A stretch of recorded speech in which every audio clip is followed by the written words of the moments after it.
Sa labas tayo.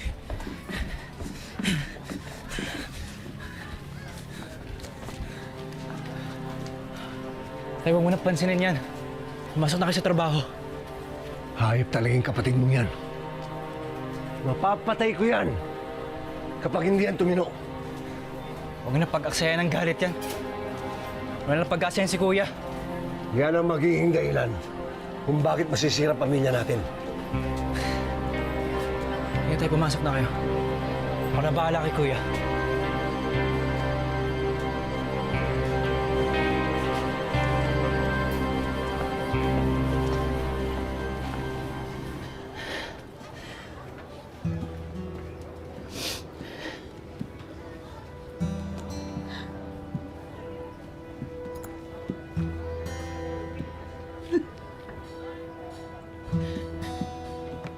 Tess! Ano ba naman si Rigor?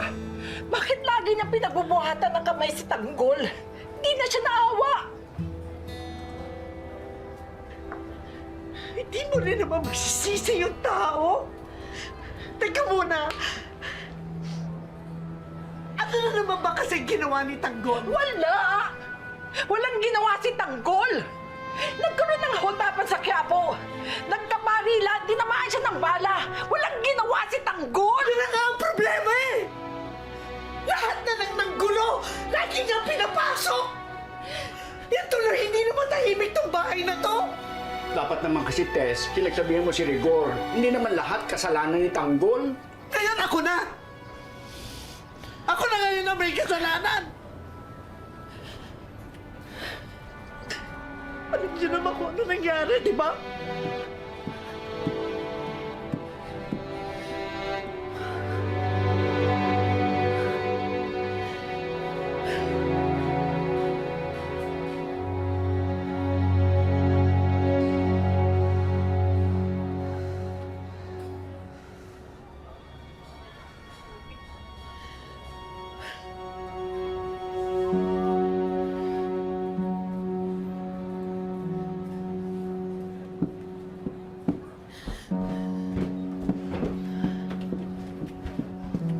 Ikaw, Kuya, lagi na lang ako pinagmumula ng gulo sa pamilya na to.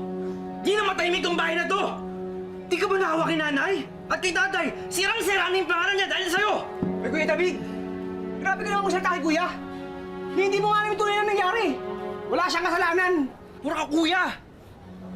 Iniidol mo kasi to, kaya lumalaki kang tarantado. Hoy, David! Sumusobra ka na, ha? Hindi mo na nire-respeto ang kapatid mo! Oo, basagulero yan. Tarantado yan. Pero kuya mo pa rin yan. Yan na naman kaila eh. Lagi niyong pinagtatanggol yan. Kaya lumalaki yung ulo. Tabi!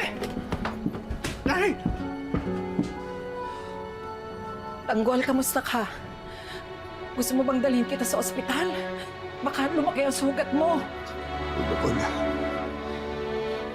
Ayos na po ako.